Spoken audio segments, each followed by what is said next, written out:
galera, beleza? Como é que vocês estão? Meus amigos, mais um dia de boas notícias sobre o avanço da candidatura do nosso futuro presidente Flávio Bolsonaro. Teve de tudo, mais análises da imprensa que chegam à conclusão que quem realmente tem os votos é Bolsonaro. Ciro Nogueira dando entrevista triste, quase chorando e assumindo que o motivo dessa tristeza é que, infelizmente, o Tarcísio não foi escolhido, mas que o Flávio é um cara com certa força e com chances aí de, quem sabe, agrupar o centro. E o Flávio vem se movimentando, mais eventos, novos apoios, alguns questionamentos também, não ao Flávio, mas algumas pessoas aí que andam em silêncio, que deveriam falar, a imprensa aí botando o dedo na ferida, mas ainda de falar sobre tudo isso, eu nem sei até onde vai dar pra gente ir na questão do Flávio. Vamos começar nosso vídeo com democracia. Vamos falar do Bolsonaro rapidinho, uma atualização sobre a questão da cirurgia. Vou deixar que a própria imprensa fale sobre isso. Depois vamos falar sobre a questão do Felipe Martins, né? Teve o julgamento concluído, 20 anos de prisão. Tem algumas coisinhas que vale a pena de comentar. Tivemos ontem também a aprovação da dosimetria no Senado e já vale a pena também olhar o desenrolar, porque além do Lula já ter avisado que vai vetar, não Lula, a Gleisi falou que o Lula vai vetar, o PT já judicializou. Já mandou pro Supremo, que é pro Supremo derrubar. Sabe como são as coisas, né? Tu conhece muito bem o que é o PT. Ainda tem mais umas coisinhas pra gente comentar no âmbito do judiciário, coisas que saíram nas últimas horas. Enfim, e aí depois a gente comenta sobre a questão do Flávio. E vamos lá. Gente, vocês viram que os médicos de Bolsonaro solicitaram uma cirurgia de emergência. Emergência, você sabe, né? É uma palavra que significa que tem que ser rápido. Foi bem. O judiciário não concordou, pediu perícia. A perícia foi feita.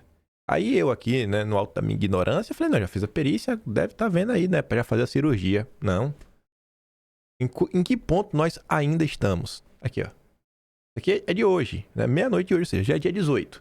Após perícia, PF vai encaminhar resultado de exame médico pro Dom Pedro III. Nem chegou ainda. Isso porque é uma cirurgia de emergência. Aí, antes que eu coloque mais, né, sei lá, antes que eu fale mais da minha indignação, eu vou deixar que o próprio consórcio fale sobre isso. O esquerdeiro lá do Metrópolis, o cara de esquerda mesmo, né, tá lá, vez ou outra, é o Felipe, alguma coisa, esqueci o nome dele agora. Ele vai comentar sobre o caso, ele vai trazer algumas ponderações aí que acho que dificilmente alguém vai chamá-lo de extremista, né? Já que ele é de esquerda, já que ele não tem nenhum apreço pelo Bolsonaro nem nada. Mas que são algumas coisas que envolvem, inclusive, a própria medicina, que parece que o judiciário andou esquecendo. Como é que eu vi?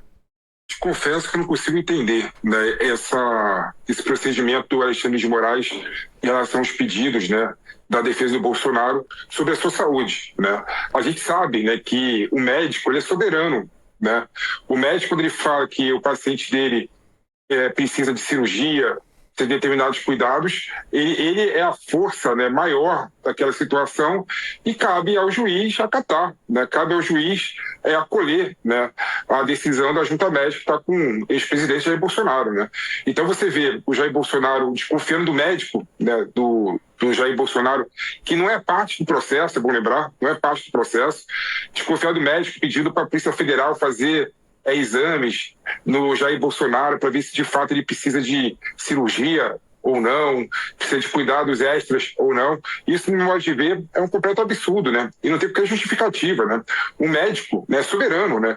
Não cabe outro médico analisar o que o médico sugeriu, né, anteriormente, né, sendo que é o médico que acompanha, né, o Jair Bolsonaro. Então, no meu modo de ver, infelizmente, esse expediente do Alexandre de Moraes fazem da justificativa da narrativa, né, de grande parte da direita e de apoiadores do Bolsonaro de perseguição política. E quando o Alexandre de Moraes decidiu fazer com que o Jair Bolsonaro cumprisse a pena em regime fechado, ele puxou para si a responsabilidade, né? O Jair Bolsonaro está sob a tutela do Estado. O Jair Bolsonaro está sob a tutela dele, né? Então, qualquer coisa que aconteça com o Jair Bolsonaro, né, a responsabilidade é do Estado, né, que mantém o Jair Bolsonaro sob a sua tutela. Então, no meu modo de ver, não tem uma justificativa essa demora do Alexandre de Moraes em liberar, né, o Jair Bolsonaro para fazer cirurgia, né? A junta médica, o médico é soberano, né?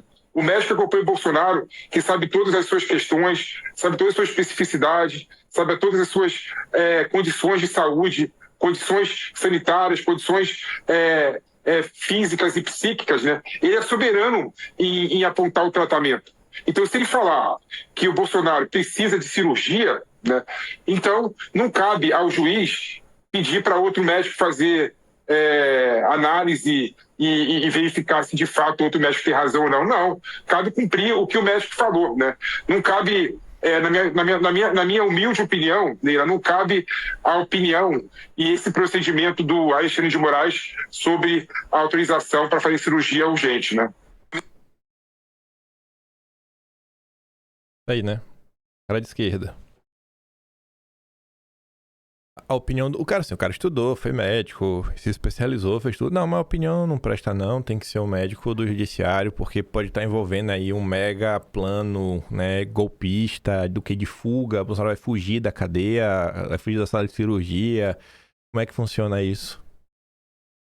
E aí, o engraçado é que fala assim, não, e deveriam saber que Bolsonaro está sob tutela do Estado, que se acontecer alguma coisa com Bolsonaro, o responsável é o Estado.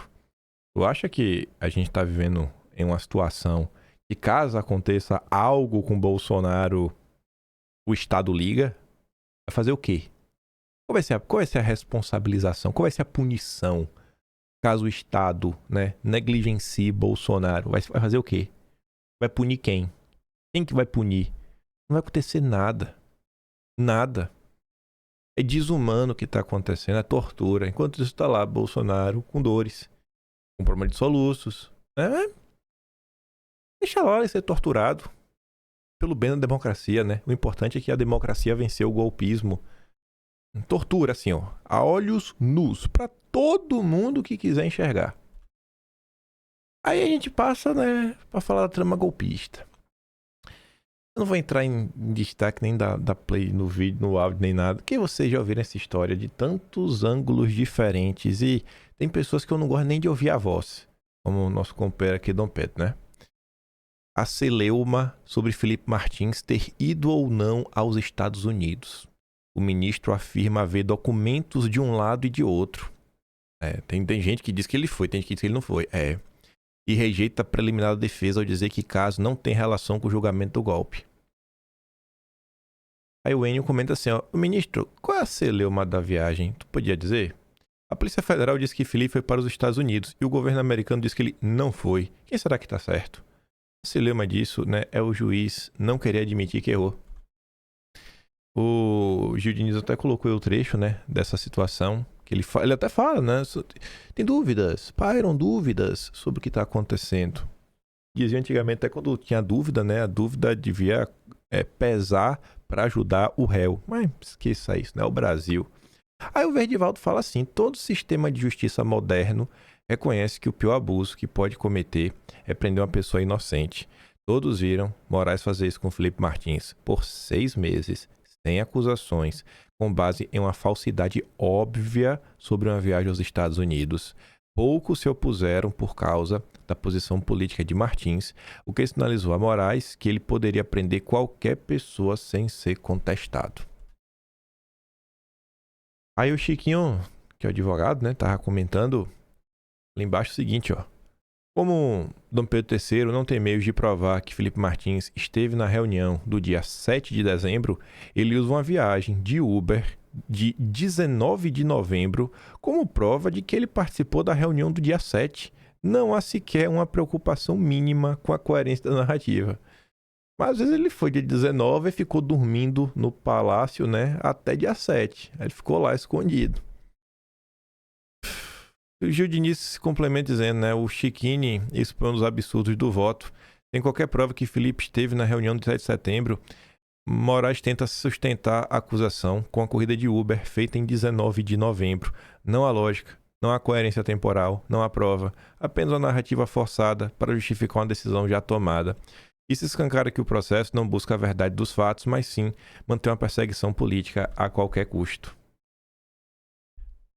Um pouco antes disso, né, porque o julgamento começou na semana anterior, você lembra que essa até notícia que o Chiquinho, a defesa do Felipe, né, ia mostrar que o CID, tentou colocar na conta dele algo que saiu da cabeça do próprio Cid. E além disso daí, tem uma notícia na sequência, né, que a defesa queria apresentar uns slides e não deixaram. Só para relembrar aqui rapidinho o que rolou semana passada. Aí o Chiquinho fala assim, ó, o presidente da primeira turma mandou um policial me retirar da tribuna no momento em que eu exerci o direito legítimo de defesa após me ter sido negado o direito de suscitar questão de ordem. O advogado foi expulso da tribuna por um policial aos gritos de ordem. E o Verdivaldo mais uma vez fala, ó, houve muitos momentos em que percebi o quão tirânico o Supremo havia se tornado, porque o establishment, liderado pela Globo e seus aliados na esquerda, queriam. Foi quando Dom Pedro III prendeu Felipe Martins sem acusação por 6 meses com base em uma falsidade óbvia e poucos se importaram. Aqui foi o que rolou semana passada, né? Para além da condenação de 21 anos. Slide vetado por Dom Pedro III em sessão no Supremo tinha citação de Zanin. A defesa do Felipe foi inteligente, né? Pegar uma fala do atual ministro, mas na época advogado de Lula, para usar na situação, mas vetaram aí. Não podia usar o slide, não. A defesa de Felipe pretendia usar um slide com o argumento de Zanin, quando era advogado de Lula, no período da Operação Zelotes em 2015. A peça mostrava Zanin questionando o uso de minutas que não chegaram a ser assinadas como provas contra Lula e seu chefe de gabinete, o Gilberto Carvalho. Na peça de defesa elaborada por Zanin, que hoje integra, né, a primeira turma, é o presidente, inclusive, da primeira turma, o Zanin contestava o uso do material. Na ocasião, Zanin alegou haver minutas de contratos não assinadas e manuscritos, né, apreendidos em endereço de Alexandre Paz dos Santos, realizando um criativo e ficcional trabalho de dedução descomprometida para construir a narrativa confusa das tratativas que teriam ocorrido entre consultores e clientes, né, montadoras, que ao cabo seriam bastantes para configurar crimes de corrupção ativa atribuídos ao defendente Gilberto Carvalho. Definido pelo Chiquini, Felipe Martins é acusado de elaborar a minuta de um decreto que instituiria um golpe de Estado após as eleições de 22. Era um golpe de Estado. Quando Bolsonaro foi derrotado pelo atual presidente. O documento encontrado pela PF não apresenta nenhuma assinatura, o que se encaixaria aí na questão do Zanin, e não deixaram usar esse argumento. Aí teve outro problema também, ao longo do julgamento. Chiquini comentava, aqui está o documento. O ministro afirmou que, se fosse importante, teria sido juntado nas alegações finais. Ele diz, páginas 268 a 271 das nossas alegações. Diante disso, o excelentíssimo ministro irá julgar meu cliente sem conhecer os autos, nem ler nossas alegações finais. Ele diz, não, se o teu argumento fosse bom, tá nas alegações. Ele diz, mas está nas alegações. Parece que tu não leu as alegações finais. Analisamos minuciosamente essa tese do ministro Zanin nas nossas alegações. Afirmar que isso não estava nos autos é prova cabal que Felipe será julgado sem consideração por suas teses defensivas. Na tradução, né? O cara está sendo julgado por quem nem parou para ler a defesa. Porque o cara está falando que, se fosse importante, estava na defesa e está na defesa. Aí Eduardo gravou um vídeo, comentou sobre o caso. Felipe Martins, preso preventivamente por uma viagem que não fez e agora condenado por uma minuta que nunca existiu. Espero que os políticos neutros estejam curtindo o espetáculo. Afinal, amanhã, quando eles não dobrarem seus próprios interesses ao capricho destes ditadores, será a vez deles sofrerem a perseguição. A história nunca falha.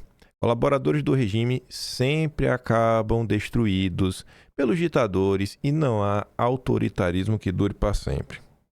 Dá play aqui no Dudu. Aqui. Ó, Dudu. Felipe Martins acaba de ser condenado a 21 anos de cadeia. Ele já tinha cumprido mais de 6 meses por uma viagem que não existiu aos Estados Unidos. Mas o regime não pode reconhecer isso, porque senão seria reconhecer a própria perseguição. E ainda daria margem para o Felipe Martins mostrar isso para o mundo inteiro, por A mais B, bem como correr atrás de uma indenização. Então o que eles fizeram? Agora estão colocando o Felipe Martins 21 anos na cadeia por uma minuta de golpe que nunca existiu. Porque nesse país tudo se vaza. Certamente se tivesse alguma coisa, estaria em todos os jornais. Só não vazam as imagens da câmera, né, dos Ministérios da Justiça, Justiça, do ministro Flávio Dino, que hoje está lá com a maior cara de pau julgando isso e ainda dizendo que é um julgamento técnico. Não se trata de vingança. Muito técnico, né? Tiveram que mudar 2 vezes a jurisprudência do STF, que é sedimentada desde 2005, para agarrar a competência para julgar o presidente Jair Bolsonaro.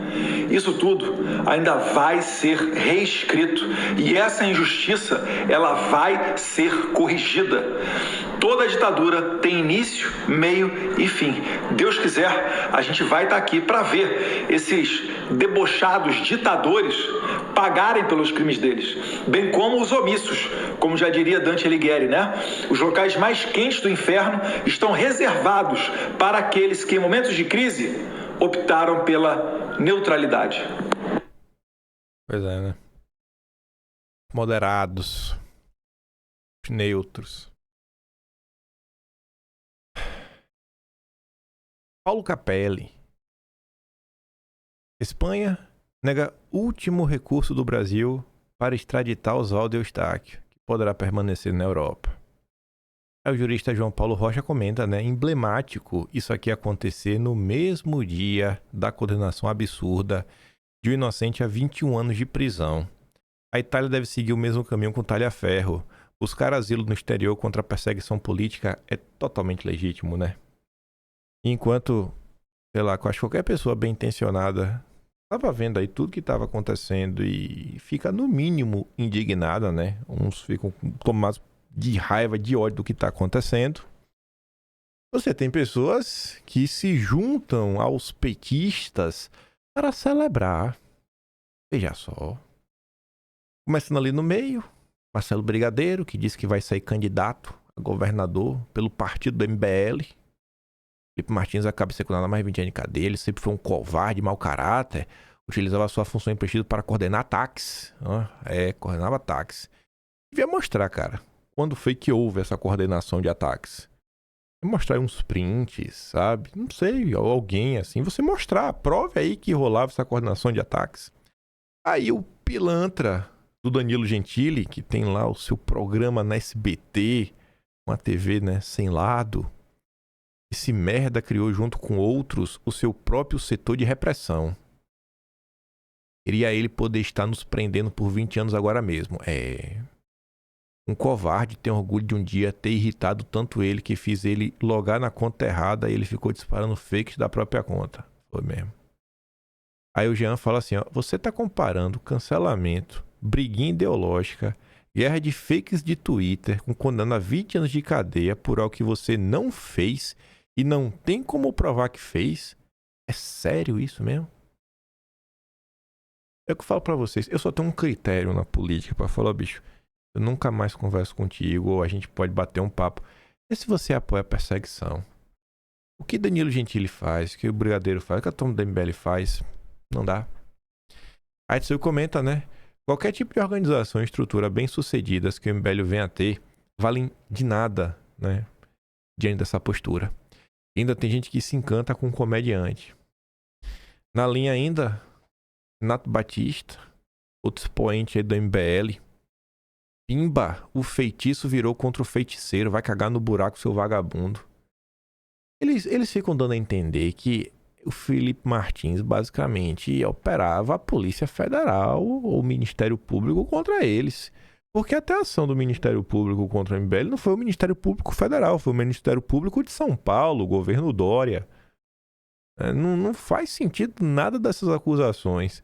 Explicado sobre onde é que tá o PC da Rosa, o que é que tinha dentro dele, ninguém quer falar. Aí o ratão do banhado fala, ser do MBL é comemorar a prisão de inocentes. E não é a primeira.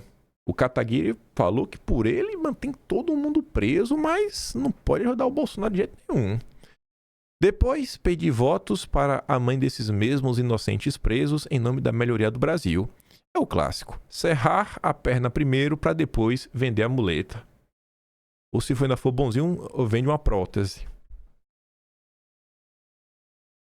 Ainda no âmbito de processos, antes de falar da dosimetria, vocês viram aí Silas Malafaia, né? Cantando de galo pra cima do Flávio Bolsonaro. E tem muita gente falando aí que talvez essa mudança de postura do Silas possa ter algum tipo de relação com o fato aí dele estar no alvo do judiciário né? Vai saber.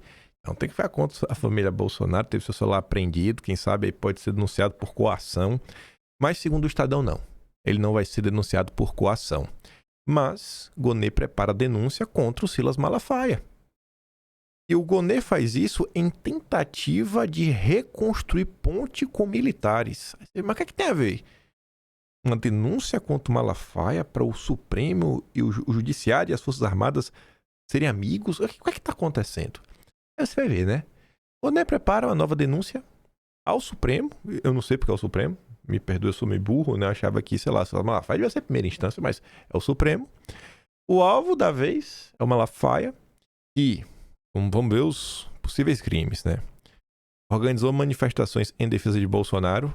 Tá. Isso é crime? Atacou a democracia. Eu queria saber o que seria isso, né? Atacou a democracia normalmente é falar mal do Lula, falar mal da Globo, falar mal do Supremo, enfim. Defendeu anistia golpista. Isso é inafiançável, realmente. E xingou o ministro da corte. Aí eu não sei nem porque colocou, né? Que é redundância, porque xingar o ministro da corte é atacar a democracia. É a mesma coisa. Malafaia, no entanto, não será denunciado agora por crime ligado à tentativa de golpe. Agora, ou seja, quem sabe lá na frente, né, Malafaia, você vai ser preso também. Mas o Malafaia agora será denunciado por ofensa à honra dos militares. Olhem as preocupações do Estado Democrático de Direito. Também foram alvo de ataques do pastor. No estilo morde-a-sopra, o recorte de Gonê marca uma tentativa de reconstrução da ponte entre o Judiciário e as Forças Armadas após as condenações criminais e prisões impostas a detentores de altas patentes. A ideia do PGR é apresentar a denúncia até sexta, de 19, último dia do funcionamento do Supremo, antes do recesso. Caso não consiga finalizar a peça até lá, o plano será adiado para fevereiro de 26, quando o tribunal retoma as atividades. Ao defender a honra dos militares, Gonê tenta amenizar o próximo capítulo de traumas no horizonte das forças. No ano que vem, condenados pelo Supremo correm o risco de perder cargos e patentes em julgamentos no Supremo. Corre o risco, né? Eu quero acreditar que, que ainda tem a possibilidade de eles não perderem, né? Que não é um julgamento de cartas marcadas. Quero acreditar. Quero acreditar que não já tá certo que isso vai acontecer. Aí o inimigo pergunta, né? Eu tô tentando entender a lógica do judiciário de reconstruir pontes com as Forças Armadas, perseguindo opositores, né? Eu vou perseguir uma pessoa pra você virar meu amigo, né? Eu não tô entendendo. Então, assim, as Forças Armadas no Brasil, enfim, tem apreço por perseguidores, é isso? Encomenda? Um pedido de agravo, né? Devido à crítica sofrida, né? Eu tô incomodado com as livros, persiga por mim. Estranho, né, o Brasil? Mas são questionamentos aí que não tem como não serem feitos mediante as revelações da imprensa. Ainda falando da turminha da democracia, por conta das falas do Zezé de Camargo reclamando do evento da SBT News, ele, nosso grande Reinaldo Azevedo, sócio do Valfrido Vardi, veio falar que Zezé de Camargo é um golpista. Entusiasta do golpe, tá ali, ó. Olha o título, Zezé de Camargo queria o golpe, não a democracia, e deixa isso claro. Aí o Enio comenta, né? Reinaldo virou uma caricatura dele mesmo. Ele é incapaz de aceitar qualquer crítica a Lula ou a Dom Pedro III.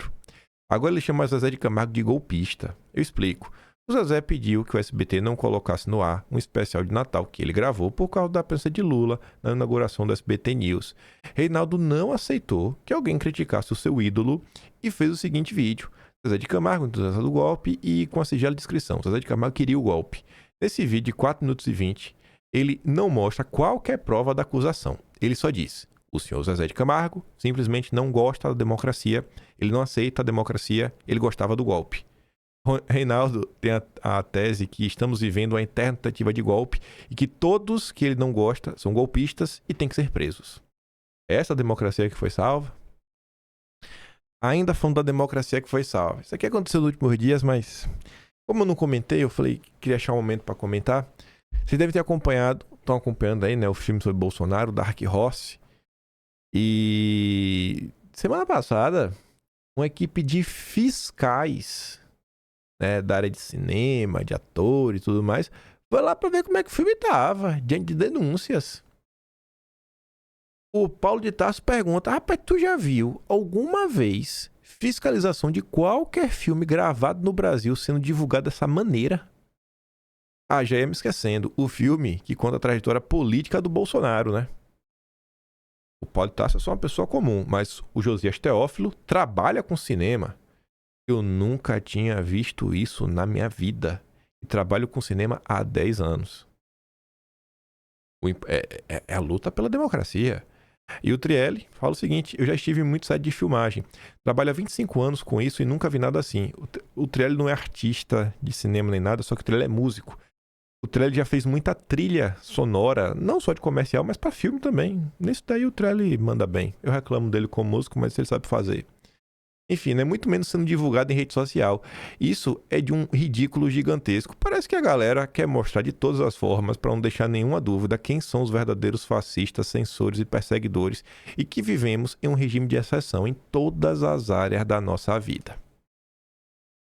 Aí, pra gente começar a falar de dosimetria, o Mafinha falou o seguinte, né? Bolsonaro tá preso, a direita tá na guerra civil aberta, tomamos pinote e calça arriada do Trump, deputado cassado, jornalista exilado, mataram na cadeia militantes, tortura. Mesmo assim, toda a elite brasileira, jornalística, artística, política, econômica, financeira, essa elite não está preocupada com o Novo, não está preocupada com o MBL, não está preocupada com o Renova, com Nova Resistência, com o Livre, com os ANCAP, com os libertários, não. Não são essas direitas que incomodam as elites. A direita que preocupa é a bolsonarista, né? É curioso isso. Só tem uma direita que incomoda o sistema. Ninguém mais consegue incomodar. Todos são democratas. Aí corta pro dia de ontem. Tivemos aí a dosimetria aprovada no Senado e tiveram algumas mudanças ridículas. Mas essas mudanças ridículas já foram suficientes para o PT se revoltar e acionar o Supremo. Mas antes de a gente chegar lá, tem um fato que eu achei bacana, achei importante. Inclusive, esse fato aqui a gente fez na época um dossiê histórico, trouxemos várias notícias da imprensa, o Diário do Congresso Nacional e muito mais, que foi a posição, né, do Lula, do Fernando Henrique, do Temer, do Alckmin, do Nelson Jobim, todos a favor de tornar a anistia, assim, para tudo possível. E aí o Esperidion Amin era o relator da dosimetria no Senado e ele incluiu isso. Relatório do PL da dosimetria resgata a defesa de anistia por Lula e pelo PT. Essa do PT eu não sabia. Relator do projeto de lei de dosimetria, Amin, em seu parecer divulgado nesta quarta, citou os votos de Lula e a posição histórica do PT na Assembleia Nacional Constituinte para tratar da possibilidade de anistia para crimes políticos no ordenamento jurídico brasileiro. Ao contextualizar o debate constitucional, Amin recorda que em 4 de agosto de 88, a Constituinte analisou a proposta para impedir a concessão de anistia a crimes contra a ordem constitucional e o Estado de Direito, e foi rejeitado. Queriam impedir, não, a gente não vai pedir não. Não iremos impedir a concessão de anistia para esse tipo de crime. A emenda, apresentada pelo então deputado Carlos Alberto Caô, contudo foi rejeitada, mantendo-se a anistia como uma faculdade política disponível em momentos excepcionais para assegurar a estabilidade social. Ao listar os parlamentares que votaram contra a vedação da anistia, o relator menciona lideranças que viriam ocupar a presidência, entre os quais tem Lula, Temer e FHC. Entre os proeminentes líderes, o Alckmin, né? Renan Calheiros. Renan Calheiros, eu ia falar do Renan Calheiros, estava reclamando ontem. O texto também recupera a declaração de voto apresentada pela bancada do PT durante a votação do então artigo 6º do projeto constitucional. Segundo o documento, a bancada do PT, embora votando favoravelmente ao artigo 6º, entende como equivocada a classificação como crime inafiançável e imprescritível a ação de grupos armados contra a ordem constitucional e Estado Democrático de forma absolutamente indiferenciada. Porque depende de que grupos você está falando. Na declaração reproduzida, os parlamentares petistas estabeleceram distinções entre diferentes tipos de ação política. Consideram fundamentalmente distintas o quê? Uma ação golpista de grupos militares a serviço da burguesia e do imperialismo, que eu acho que não é o caso da Tia do Zap, as vítimas do 8 de janeiro como um todo, de outro tipo de ação, de ação de amplas massas populares, ainda que também se utilizando de armas contra a opressão e exploração. No caso do Rio de Janeiro, nem arma teve. O relatório de Amin também rejeita a equiparação entre esses contextos. A revolta das massas esmagadas e em luta por sua libertação, de maneira nenhuma, pode ser equiparada ao golpismo das classes dominantes contra o povo, aponta trecho do parecer. Esse assunto, na época, eu falei, gente, isso aqui tinha que ser massificado no debate público, as pessoas comentarem, apresentarem para mais pessoas, mostrar como a anistia é constitucional, com direito a voto do Lula para isso acontecer. Mas na época os políticos, sei lá, não deram muita atenção, ainda bem que tá aqui nesse episódio. Mas devia ser mais explorado junto à população, o povo saber que isso aconteceu. Aí passou a anistia, né? A dosimetria, na verdade. Da prova redução de penas que beneficia Bolsonaro, Lula deve vetar. Tava no deve, né? Na Folha. Já o Globo, parceiro do PT, diz o seguinte: Lula vai vetar, diz a Gleice. Grave retrocesso na legislação. Tudo é um retrocesso. Tudo é um retrocesso. Aí, o Metrópolis primeiro trouxe a possibilidade. E depois o Globo confirmou que, ó, não é mais possibilidade, o PT já entrou na justiça. Mas começa aqui, né? A confusão. Governo e senadores apostam que o Supremo cancelará a votação da dosimetria. Pronto. Vai derrubar na canetada. Ministros do governo Lula, senadores aliados, apostam que o Supremo acabará invalidando a votação da anistia. O problema seria o acordo que estabeleceu que as alterações feitas pelo ex-presidium Amin seria apenas acertos de redação. O objetivo do acerto, né, desse acerto, foi evitar que a proposta tivesse de ser submetida a uma nova votação na Câmara. Falou, vamos fazer aqui o acordo, o Amin vai fazer aqui as modificações e ficou por isso mesmo, não vai entrar no mérito e passa aí para a sanção do Lula. Caso as mudanças fossem de mérito, os deputados teriam de analisar o texto novamente. Aí acordaram que as mudanças não entram no mérito.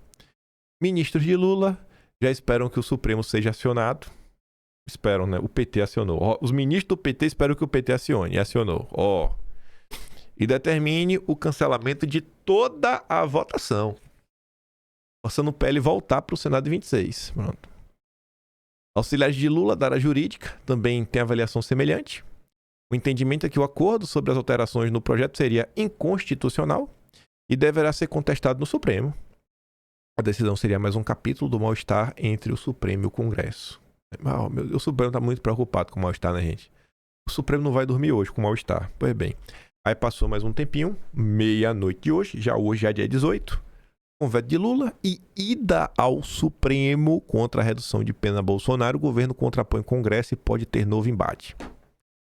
Não é isso? Lindenberg, líder do PT na Câmara, e Pedro Campos, líder do PSB, partido do Alckmin, anunciaram que entraram com ação no Supremo para derrubar a medida. Tá aí. Confia aí que essa turma tá pela democracia, que existe um coração batendo no peito de algum desses aí. Pra essa turma, o que? Meu Deus do céu. Essa turma deve celebrar a tortura. Aí você fica se perguntando, cara, que acordo foi esse, velho? O que é que o ex-presidium Amin fez de tão grave pro PT tá revoltado? Veja aqui, ó. Olhem que mudanças assim. Oh, meu Deus do céu, que mudanças absurdas, ó. 3 pontos que mudaram quando a dosimetria é aprovada no Senado, né, em relação ao texto da Câmara.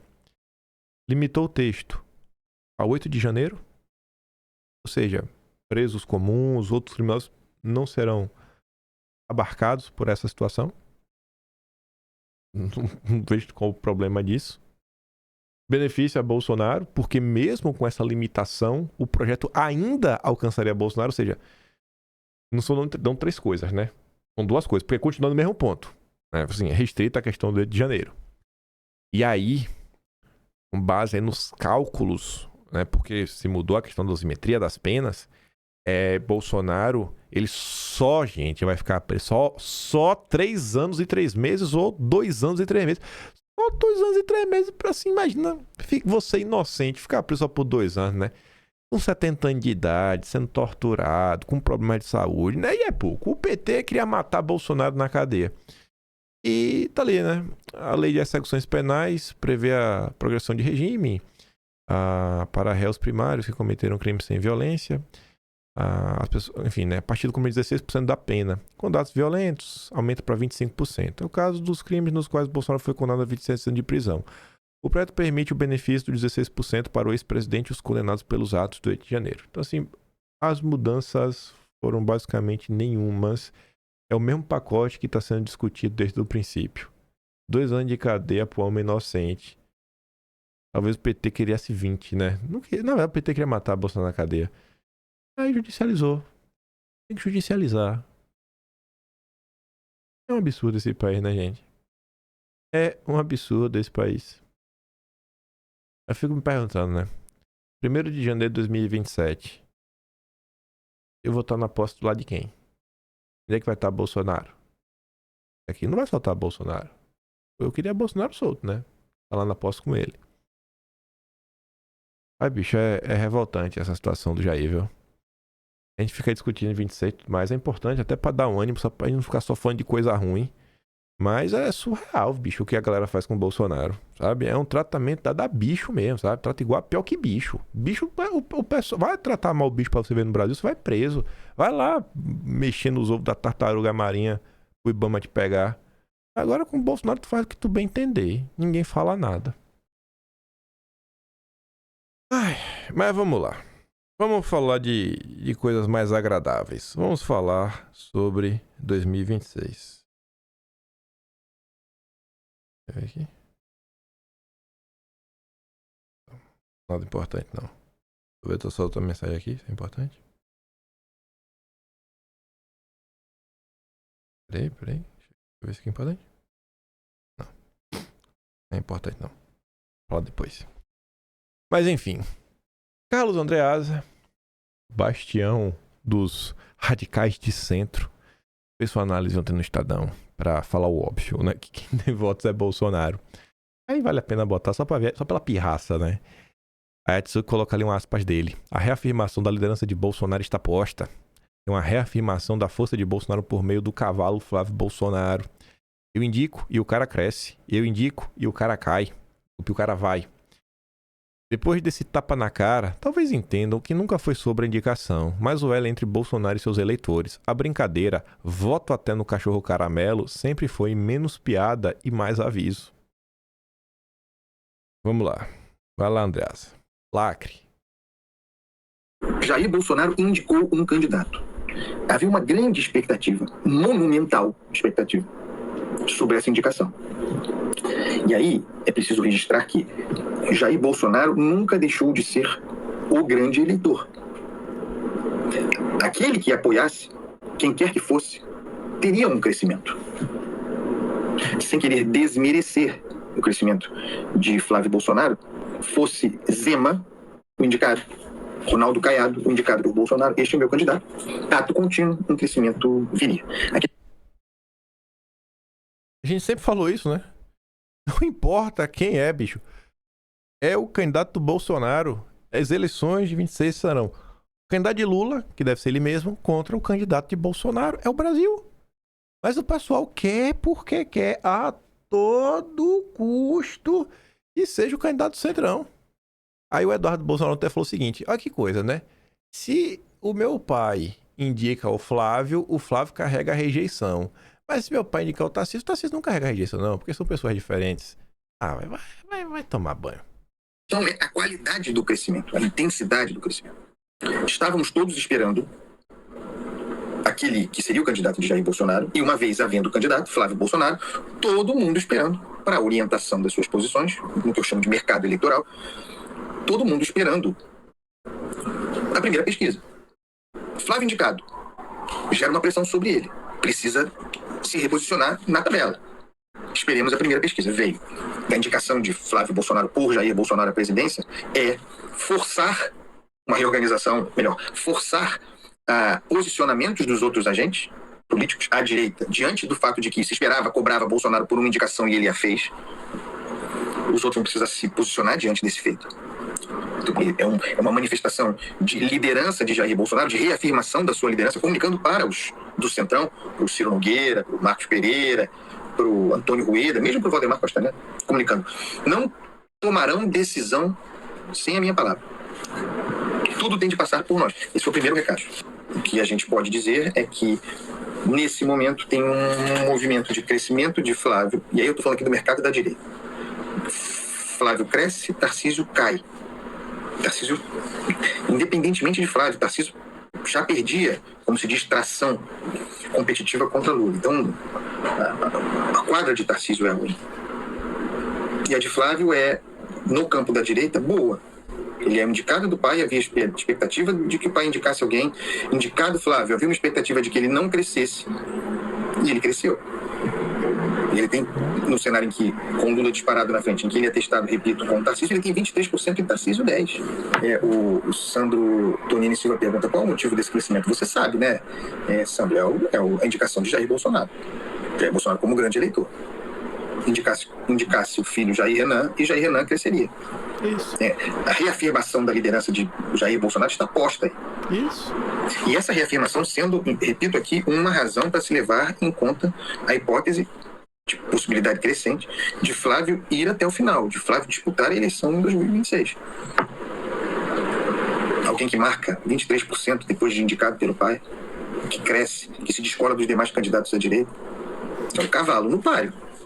Cresceu muito diante desse momento. Tem uma reafirmação de força de Jair Bolsonaro por meio do cavalo, Flávio. Eu indico e o cara cresce. Eu indico e o cara vai. Nessa dimensão, que sempre foi muito importante aqui na nossa análise, de reafirmação da força, de garantia da força, de garantia do controle à direita, o número de 23% atende perfeitamente.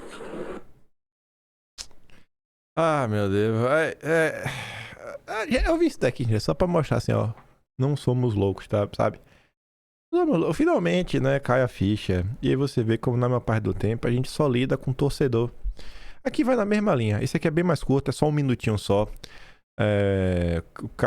Bruno Megali. É o Bruno Megali? É o Megali. O Megali lá da Band News. Enfim, Luiz Megali.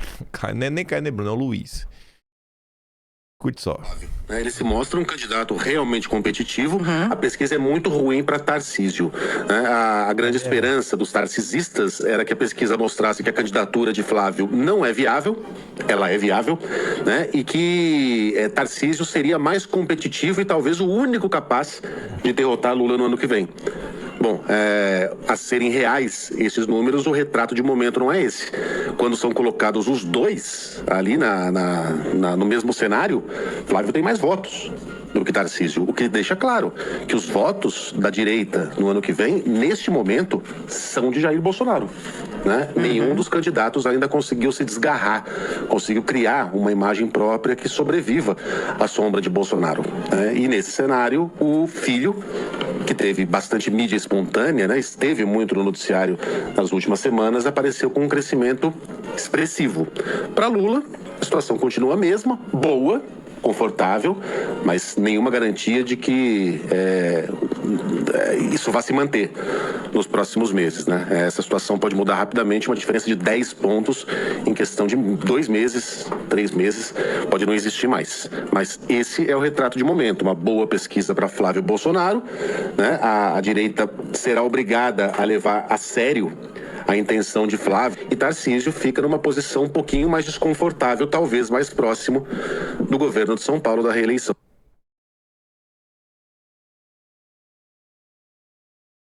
Ciro Nogueira comenta sobre Flávio, comenta sobre Tarcísio, mas ainda pleno isso daqui, pra não ficar na sequência se eu falar nada.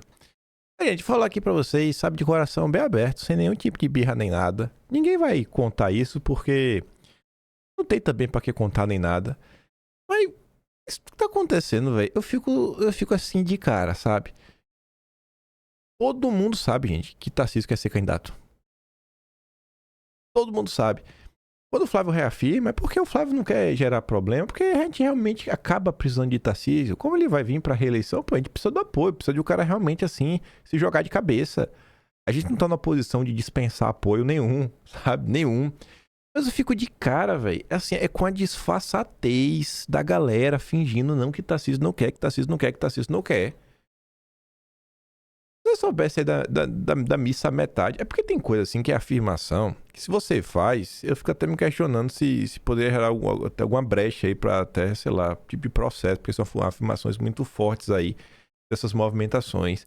Aí tem que falar, não, mas isso é o entorno, o Tarcísio não queria porcaria, não quer o quê, rapaz? Pelo amor de Deus, o povo acha que é todo mundo idiota, sabe? O povo acha que é todo mundo idiota. Você pega, por exemplo, não sei se a gente vai chegar até lá, senão a gente fala amanhã, mas vou até adiantar já uma coisa. Tem uma matéria aí que o Gil Diniz cobrou o Tarcísio lá na tribuna da Lesp pra apoiar o Flávio, colocar lá o nome dele mesmo assim, que vai garantir que vai estar junto na campanha e tudo mais. Acho que o Gil Diniz não sabe o que tá acontecendo? Tu acha que quando o Eduardo bate assim, o Eduardo não sabe o que tá acontecendo? Sabe? É porque todo mundo fica nessa assim, nesse vai não vai. Mas tá surreal, bicho, o que o Tarcísio tá fazendo. Enquanto continua esse mesmo discurso. Não, porque eu sou fiel, porque eu sou militar, não, porque eu sou grato a Bolsonaro. Rapaz, o cara ainda segue tentando fazer tudo que pode, que não pode, e arrumando desculpa. Cara, é surreal, bicho, o que o Tarcísio tá fazendo. É aquela coisa, né? Quer saber quem é uma pessoa, dê poder a ela. O ego do homem é um negócio assim absurdo. É um negócio absurdo, viu? O que eu sei é que pelo menos tem...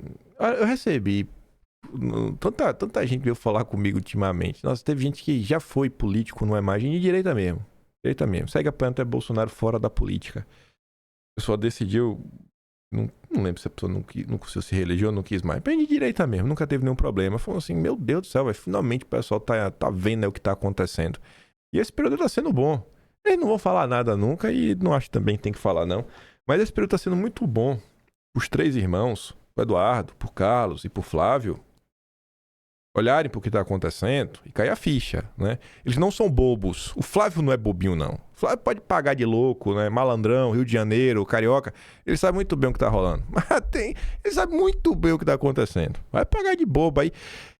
O Flávio, essa própria rodada aí do Flávio no mercado financeiro, eu realmente não sei se o timing é perfeito, se deveria começar daí. Eu acho que o Flávio deveria ter começado a campanha os setores produtivos, junto ao agro, junto realmente a ser a base. Para quando chegar para falar com essa turma, chegar grande. Chegar grande.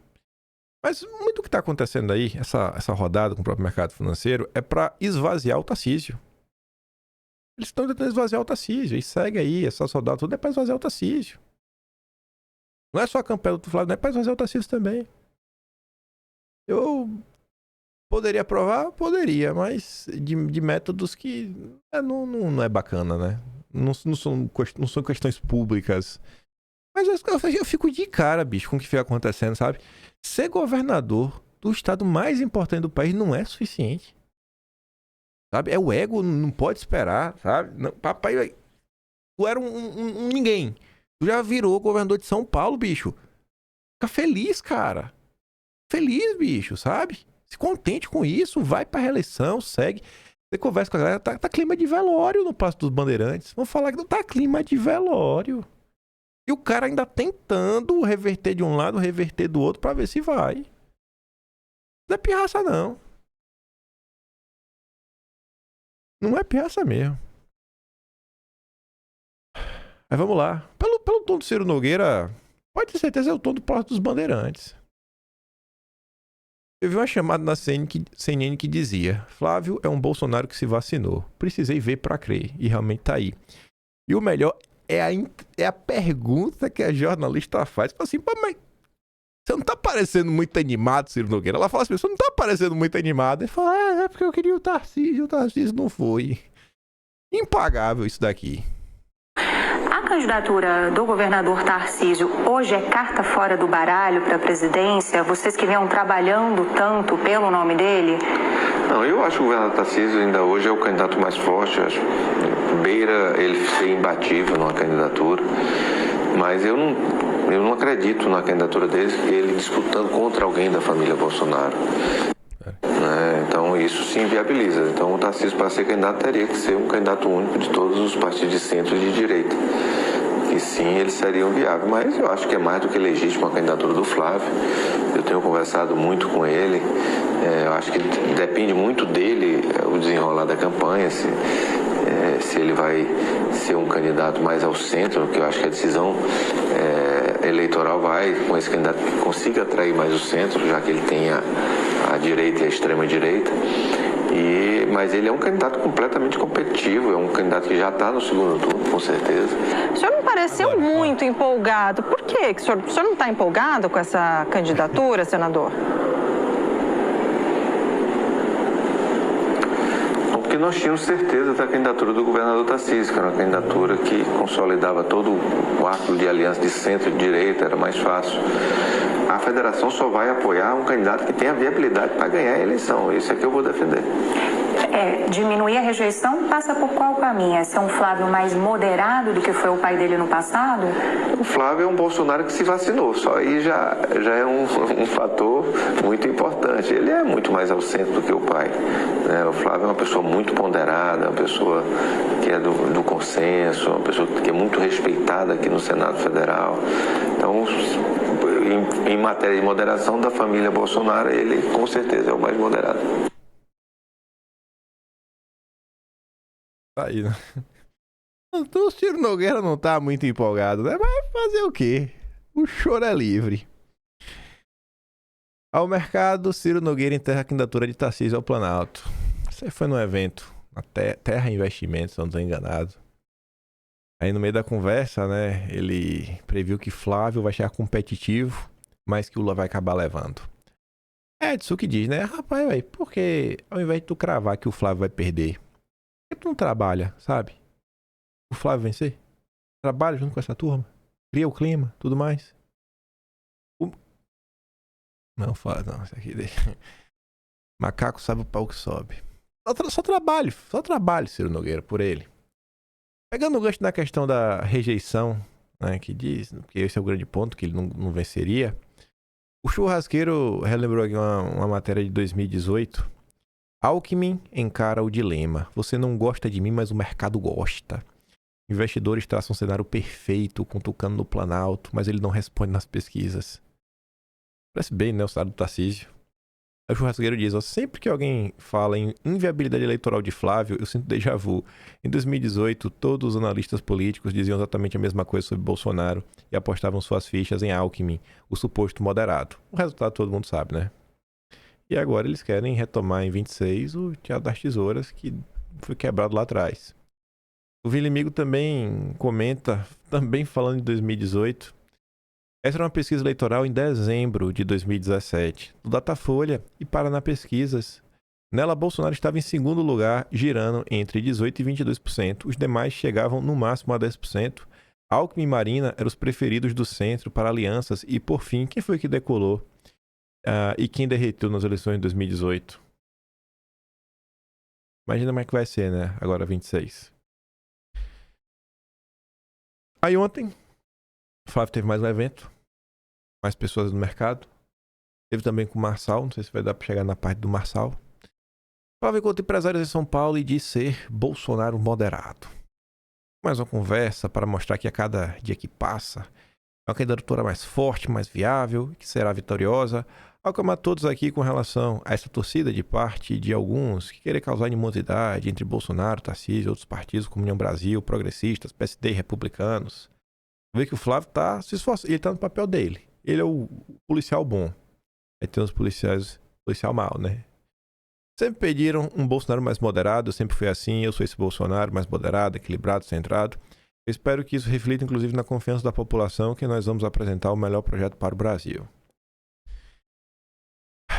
Aí vem a CNN. Tarcísio é aconselhado a se manter no páreo para 26. Ele não desiste. Segundo a apuração do analista Pedro Venceslau, há uma divisão dentro do Palácio dos Bandeirantes sobre o tema. Uma ala defende que Tarcísio deva focar na reeleição, enquanto outra sugere que ele não descarte a possibilidade de concorrer à presidência. O próprio governador ainda não tomou a decisão definitiva. Deveria. Fontes próximas ao governo paulista revelaram que o lançamento do nome do Flávio foi recebido como um balde de água fria e desmobilizou parte do grupo que já trabalhava pela nacionalização da imagem de Tarcísio. Pois é, né? Mas o Tarcísio não queria ser candidato não, gente. É conversa de quem quer gerar animosidade. O Flávio tá fazendo o papel dele. Tapando. Se o Tarcísio for reclamar... o Flávio vai falar o quê? Falar, Tarcísio, eu tô te defendendo a todo momento. Todo lugar que eu vou, eu te defendo. Tu quer que eu faça mais o quê? Tu já pensou em tu me apoiar? Pra ver se o povo larga do teu pé, Tarcísio? Parabéns, Flávio Bolsonaro. Trade Tarcísio perde fôlego e bancos encolhem 47 bilhões. Oh, meu Deus do céu. Caiu foi pouco.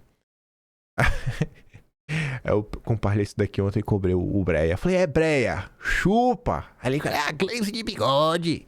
Tá celebrando aí quando o mercado cai. É mesmo, eu quero que os bancos se lasquem. O Renato comenta assim, ó, Dedé talvez tenha sido o banqueiro que mais atuou nos bastidores contra a Magnitsky, como noticiado pela própria imprensa. O BTG foi também um banco que mais perdeu o valor de mercado, com a queda de 18,1 bilhões. Rapaz... O Dedé é quase o chefe do Tarcísio e, curiosamente, foi o banco que mais perdeu, né? É como se o mercado enxergasse uma relação entre Tarcísio e o BTG. Parece que é uma narrativa, né? Parece que tem as pessoas enxergam uma ponte entre o Tarcísio e o BTG. Talvez passe pelo filho dele, que é funcionário do BTG. Aí o Estadão vai falar o seguinte: trade Tarcísio do mercado ignorou riscos e apostou em favoritismo que nunca existiu. E ele vai falar até dessa reprecificação de ativos. O mercado financeiro tem razão em temer a política econômica de um eventual governo Lula 4, já que o mandato atual não cumpriu o combinado com os eleitores de centro em relação às contas públicas. O problema é que grande parte da Faria Lima vinha apostando cegamente em uma vitória de Tarcísio, ignorando riscos embutidos nessa candidatura. Aí veio a candidatura do Flávio. Enfim, pesquisas, tudo mais, a pressão na frente do Tarcísio, aí tem uma rápida e forte reprecificação dos preços dos ativos, principalmente da bolsa do dólar. Choro e ranger de dentes. Tarcísio nunca foi favorito, mas o maior risco em sua vitória é a proximidade tóxica e subserviente em relação a Jair Bolsonaro. Você vê a preocupação dos eleitores de centro. Uma eventual vitória de Tarcísio levaria a uma anistia para Bolsonaro e ao risco elevado do agravamento da crise institucional com o Supremo. É sim. Eu queria muito acreditar nisso, sabe? Queria muito que o Tarcísio ia comprar essa briga. Sem falar em retrocessos em agendas decisivas para o século XXI, como o quê? Combate às mudanças climáticas, igualdade de gênero, redução das desigualdades sociais. Olha, pelo menos na questão do clima, o Tarcísio não tem nada contra. Nada. Só olhar a saída de meio ambiente dele. A reeleição de Lula, por sua vez, é uma carta em branco na economia, ainda mais sem o Haddad na fazenda. Ele não reequilibrou as contas, mas evitou um cenário pior. O Haddad é um herói, né? Herói do governo Lula. Isso aqui eu coloquei só para vocês entenderem o que são os analistas de economia. Você consegue entender a mente doentia dos analistas de economia do consórcio? Abre lá quando a economia da Globo e começa a ler. É disso daqui para pior. A reeleição de Lula, por sua vez... Tá repetido, foi mal. Como mostrou a série Ajuste Fiscal, a encruzilhada do próximo governo, é consenso entre economistas, direita e esquerda, que o país precisa de uma terapia de choque fiscal em 2027. Aí, vamos ver qual é o choque fiscal. Tá na indexação das despesas obrigatórias. O que o Tarcísio falou que ele vai desvincular, né? Os 3D era desvinculação, desburocratização e outro lá. Eu falava desindexação. Tá vendo aí, né? O que era a promessa do Tarcísio? Tá nas indexações das despesas obrigatórias, que levam a um debate político difícil que atinge gastos com saúde, educação, salário mínimo. Nada indica que Lula mexerá nisso e o político que abraçar essa causa na campanha perderá votos. Você tá entendendo? Você tá entendendo o que é que os moderados de centro querem? Gente, todo mundo sabe que se o Estado deposita R$100 na educação, vai chegar o aluno na ponta da linha R$1. É capaz de se perder 99 pelo caminho. Mas cortar isso daí não vai melhorar nada. Cortar isso daí não vai melhorar nada. A vida de ninguém vai melhorar. Só vai sobrar dinheiro para pagar juro aí para banqueiro e para quem tá ocupando o título da dívida. Esse caminho aí não tá resolvendo, sabe? A solução dessa galera... o Brasil tá gastando muito com a solução. Vamos cortar em cima do pobre? É sempre isso, bicho. O cara sugere para você onde é. Não pode se discutir, por exemplo, cara, vamos aqui rever os subsídios. Vamos rever os subsídios. os grandes empresários campeões nacionais, vamos rever os subsídios. Não. Vamos para cima do pobre. Vamos para cima do salário mínimo. O Brasil hoje tem um grande ativo na economia. O quê? A independência do Banco Central. Aprovado no governo Bolsonaro. Lula fez indicações técnicas. E a política monetária tem conseguido compensar por hora esse risco que paira sobre as contas públicas. Oi? A dívida está aumentando de forma vertiginosa exatamente pela política monetária do Banco Central de colocar um juros irreal que ninguém consegue explicar, porque um país como o Brasil, com mercado consumidor, com dinamismo, segundo maior juro real do mundo, maior do que da Rússia, um país em guerra, insancionado, isso não faz nenhum sentido, nenhum. E o cara quer te falar que é essa ação sem sentido que está salvando as contas públicas. Levantamento do Banco Central. O Banco Central afirma que cada 1% que você aumenta na Selic, você vai gerar de custo, de rolagem de juros, 50 bilhões por ano. Saiu de 10 para 15. São 250 bilhões. Se alguém está preocupado com conta pública, deveria se questionar sobre a Selic. Mas a consequência da Selic elevada é o forte aumento da dívida pública por conta do elevado gasto com juros. O cara tá te falando que o Banco Central está nos salvando. E ele bota um ponto de segmento para falar, olha, o Banco Central que está nos salvando está aumentando a dívida pública. E o Banco Central está nos salvando o quê? O nosso equilíbrio fiscal. Como você pode salvar o equilíbrio fiscal aumentando a dívida pública? Faz algum sentido? Não. Isso é o consórcio. Isso é o consórcio. Na esquerda, o risco fiscal. Na direita, o extremismo bolsonarista. Não há candidatos moderados de centro. Eu não aguento, velho. Eu simplesmente não aguento, sabe? É imbecilizando as pessoas dia após dia. O que faz a imprensa. Aí, de novo, a CNN, né? Após pesquisas, Centrão desmobiliza o plano Tarcísio. Tá duro, bicho. Tá, sabe? A realidade bateu na porta. A pessoa da Quest doeu. O resultado da Quest desmobilizou no bloco de centro-direita o chamado Plano Tarcísio, né? O 3T. O planejamento de partidos como MDB, PSD, PP era utilizar as pesquisas para convencer Bolsonaro a apoiar o governador de São Paulo, né? Extorquir Bolsonaro. Deu errado. Deu errado. O levantamento, porém, mostrou Flávio com intenção de voto semelhante ao Tarcísio, apesar da rejeição mais alta. Não é semelhante, muito mais alta do que o próprio Tarcísio. Ainda assim, outro dado gerou pessimismo em dirigentes de centro. A rejeição do governador de São Paulo aumentou, enquanto o nível de conhecimento sobre ele diminuiu. O dado gerou dúvidas em caciques partidários se o aumento da visibilidade de Tarcísio no país todo pode impulsionar de fato sua intenção de voto contra o Lula. O diagnóstico é de que, diante da última pesquisa, dificilmente Bolsonaro mudará de posição em curto ou médio prazos e que o eleitor de oposição está disposto em votar em um anti-Lula. É nada. Por isso, segundo apurou a CNN, o recado de que Flávio deve ser de fato candidato da direita já começou a ser transmitido ao mercado financeiro que torcia pelo Tarcísio. Foi o que eu falei pra vocês, para tentar já começar a trazer apoio. O Flávio tá tentando meio que construir uma grande frente ampla de direita, né? Pode assim falar. Deixa eu adiantar, eu volto a falar disso. Aí tá aqui, né? Tarcísio é pressionado a apoiar Flávio Bolsonaro, que sofre com resistência de aliados. Aí vai lá o Globo, fala. Aí diz aí que o Flávio abriu distância pro Tarcísio, a Quest mostra isso. Mas aí o Flávio vem encontrando resistência, fala dos seus Malafaia e tudo mais. Mas a parte importante é essa. Uma das vozes a cobrar o Tarcísio é o Gil Diniz. Durante a sessão na Lesp, na terça, Gil disse que o governador, até recentemente o mais cotado para assumir espólio eleitoral de Bolsonaro, deveria até assinar um documento assegurando apoio a Flávio. O meu pré-candidato à presidência se chama Flávio Bolsonaro. Eu gostaria também que o governador fosse mais claro nas suas posições. Ele deu apoio público ao Flávio, mas eu gostaria inclusive que, se possível, ele assinasse um compromisso que aqui em São Paulo o senador Flávio Bolsonaro terá o maior palanque que qualquer presidenciável já viu. Eu não sei porque o Tarcísio não assinaria isso, né? Aproveitando para falar do Gil, e uma coisa que a gente falou também nos últimos dias e que, faz parte do jogo também, a turma tá tentando tomar a vaga do Eduardo, né? estão precificando que Eduardo vai estar inelegível e estão querendo emplacar alguém na vaga dele. E Eduardo tá avisando, ó, o candidato é o Gil Diniz, viu? Só pra avisar vocês aí que se eu não for senador em São Paulo, é o Gil, viu? É o Gil Diniz. É o Gil Diniz. Sempre esteve aqui comigo, foi meu assessor. O Gil Diniz é aquela típica pessoa que o Eduardo fala assim, o Gil renuncia o mandato, ele renuncia. Por quê? Porque o Eduardo mandou.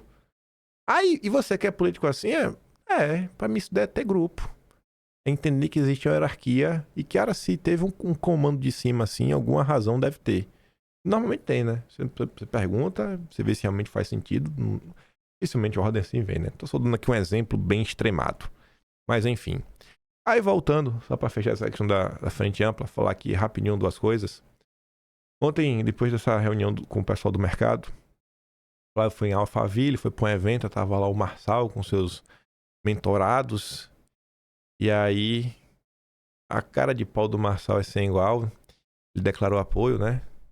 E aí disse que ele não quer magoar o Jair, mas esse é o Bolsonaro que a gente sempre quis.